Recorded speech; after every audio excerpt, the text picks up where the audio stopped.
Hi friends, అందరికీ నమస్తే.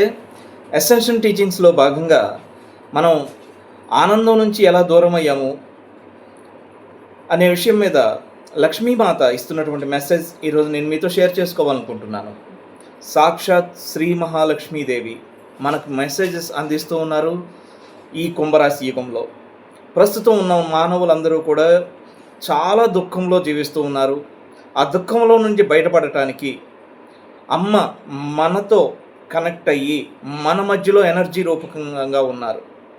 దయచేసి మనం ప్రస్తుతం భూమి షిఫ్టింగ్ మార్గంలో ఉన్నాం. ఎర్త్ ఆర్బిట్ కూడా చేంజ్ చేసుకుంది, ఉన్నతమైనటువంటి కక్షలోనికి ప్రవేశించింది. అంటే కేంద్ర సూర్యుని యొక్క కక్షలోనికి ప్రవేశించింది. ఈ సమయంలో మనకి గత 20 సంవత్సరాల క్రిందట ఉన్నటువంటి చీకటి శక్తులన్నీ కూడా కాంతిలో కలిసిపోయాయి.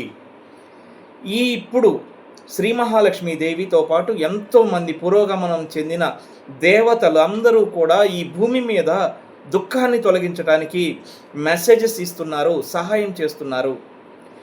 ఈ సమస్త మానవాళి ఈ భూమి కటిక చీకట్లో ఉన్నప్పుడు ఎవరైనా ఒకళ్ళు ఒక టార్చ్ లైట్ కనుక వేస్తే లేదా ఒక లైట్ వెలిగిస్తే మనకి కనపడనివి కూడా ఎలా కనబడతాయో అదేవిధంగా ఎంతోమంది దేవీ దేవతలు మనకు జ్ఞానం అనే కాంతిని ప్రసారం చేస్తూ ఉన్నారు. ఆ జ్ఞానం అనే కాంతిని గనక మనం పట్టుకుంటే, అది మనం రిసీవ్ చేసుకుంటే మన చుట్టూ ఉన్నటువంటి లోకం అంతా కూడా కాంతివంతంగా మారుతుంది. ఇందులో దుఃఖం ఎందుకు వస్తుంది అనే విషయాన్ని ఇప్పటి వరకు కూడా మనం చీకట్లోనే ఉండి అజ్ఞానంలోనే ఉండి దుఃఖాన్ని అనుభవిస్తూ ఉన్నాం. ఈ దుఃఖానికి మూల కారణం ఏంటి అంటే అహంకారం అని శ్రీ మహాలక్ష్మీదేవి మనకు సెలవిస్తూ ఉంది.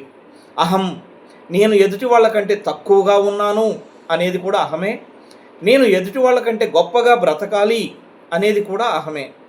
ఇది మాత్రమే కాదు, మనం ఎదుటి వాళ్ళని క్షమించలేకపోవటం లేదా మనల్ని మనం క్షమించుకోలేకపోవటం, తర్వాత మనం ఉన్నంతలో తృప్తిగా బ్రతకలేకపోవటం, లేని దానికోసం పాకులాడటం, ఇట్లా నేను చెప్పిన మాట ఎవరు వినడం లేదే అని మనసు క్షోభ పెట్టుకుంటూ బాధపడుతూ ఉండటం. అంటే మనల్ని మన ఆనందం నుంచి దూరం చేసే విషయాల గురించి మన అమ్మ శ్రీ మహాలక్ష్మీదేవి అమ్మ మనకు తెలియపరుస్తుంది. ఇప్పటి వరకు కూడా మనలో అహం ఉందనే విషయం మనం గుర్తించం. అంటే నేను ఎదుటి వాళ్ళకంటే తక్కువ స్థాయిలో బ్రతుకుతున్నాను అనేది కూడా అహంలో ఒక భాగమే అని చెప్తుందమ్మ. నీ యొక్క ఉన్నంతలో తృప్తిగా బ్రతకకుండా ఉదయం లేచిన కానుంచి రాత్రి పడుకునేంత వరకు ఏదో పాకులాట పరుగు పెడుతూ ఉంటారు. ఆనందంగా జీవించాల్సిన వయసంతా అయిపోయిన తర్వాత ఎప్పటికో అనారోగ్యం పాలై డబ్బు సంపాదించడానికి కొంత సమయం అంతా, ఒక జీవితకాలం అంతా ఖర్చు పెట్టి ఆ వచ్చే డబ్బుతో తర్వాత రెస్ట్ తీసుకుందాం అనుకుంటారు. కానీ అప్పటికే శరీరం అంతా రోగాల పాలు. దేనికి? ఒక శాశ్వతమైనటువంటి ఆనందాన్ని ప్రస్తుత క్షణంలో అనుభవించటం తెలియల. ఈ జ్ఞానం ఏ తల్లిదండ్రి, ఏ గురువులు అందించలే ఇప్పటి వరకు. శ్రీ మహాలక్ష్మీదేవి ఇస్తున్నటువంటి వర్తమాన క్షణంలో ఆనందంగా ఉండండి, ప్రస్తుతాన్ని పాడు చేసుకోవద్దు, అహంకారం వదిలిపెట్టండి, ఎవరి మీద కోపాలు తాపాలు ఆవేశాలు అవసరం లేదు, బుద్ధి కర్మానుసారిణి, ఎన్ని విషయాలు తెలియపరుస్తుంది. మనలో ఉన్నటువంటి లోపాలను మనం చూడగలగటం కూడా కాంతి వలననే జరుగుతుంది. ఇవన్నీ మన లోపాలని అనుకుంటాం అసలు. కానీ అమ్మ చెప్తోంది, ఎవరు కూడా దుఃఖంలోనే ఉండిపోవాలి, ఆ ఊబిలోనే కూరుకొని ఉండాలి అని అనుకోరు కదా. ఎక్కడైనా సరే ఒక ఆసరా దొరుకుతుంది. ఆ ఆసరా ఒక గడ్డి పరకైనా దొరుకుతుంది, పట్టుకొని పైకి రావాలి ఆ ఊబిలో నుంచి అని అనుకుంటాం కదా. అటువంటి ఆసరా అమ్మ తెలియచేస్తుంది. ఏంటంటే సరే, ప్రతి మనిషి జీవితంలోనూ కష్టాలు ఉంటాయి, కన్నీళ్ళు ఉంటాయి, బాధలు ఉంటాయి, దుఃఖం ఉంటుంది, అవమానం ఉంటుంది. అయితే ఒక్కసారిగా పేజీ తిప్పేస్తే మ్యాటర్ మారిపోయినట్లు మన జీవితాలు మారిపోవు. ఇక్కడ ఏం జరుగుతుందో చూడండి. ప్రకృతిలో చెప్పులు లేకుండా నేల మీద నడవటం అలవాటు చేసుకోవాలి. కొంతసేపు అయినా రోజులో చక్కటి భోజనం, సాత్వికమైనటువంటి భోజనం తినాలి. అమ్మ చెప్తోంది. భూమాతతో అనుసంధానం అవ్వాలి, మధురమైనటువంటి సంగీతం వినాలి, చక్కగా నవ్వడం. ఇవి మాత్రమే కాదు,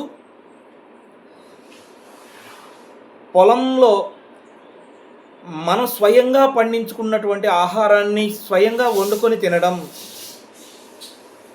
ఎన్ని విషయాలు తెలియపరుస్తుందో.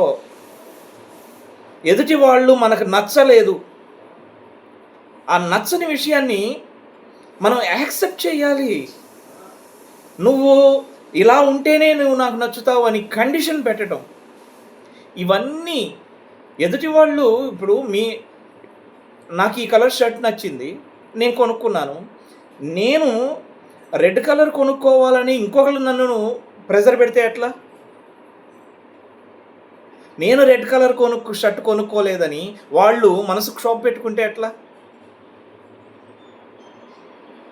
ఇయే కదా మన అంతరంగంలో మన ఆత్మ నుంచి దూరం అయ్యే కొద్దీ మనకు దుఃఖం ఎదురవుతుంది.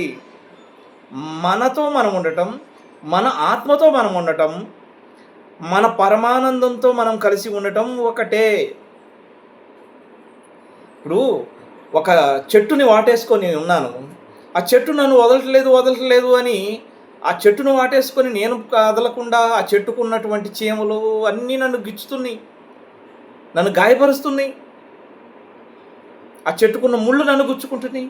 నువ్వే వదలాలి. ఆ ముళ్ళ చెట్టుని నువ్వే వదలాలి.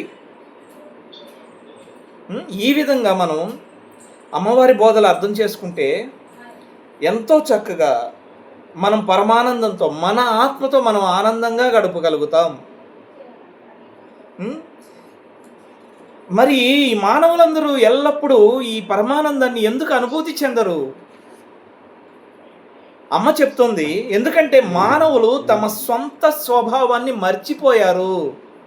నిజమే కదా మై డియర్ ఫ్రెండ్స్?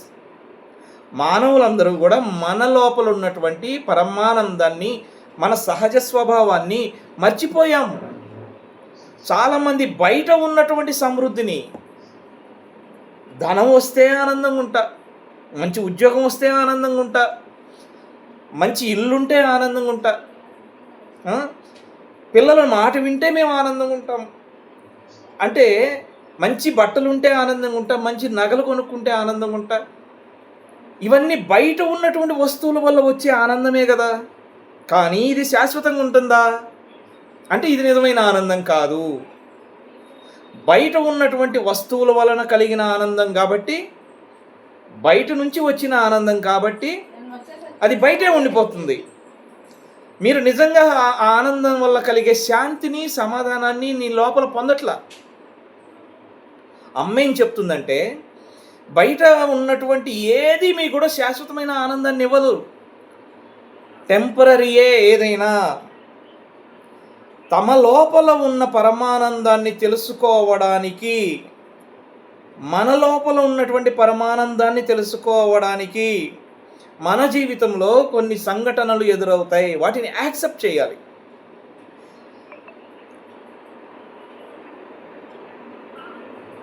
మనం క్రమక్రమంగా పరమానందాన్ని మన లోతుల్లో అనుభూతి చెందాలి అంటే ధ్యానం చేయాలి, సేవ చేయాలి, క్షమించాలి, ప్రేమించాలి.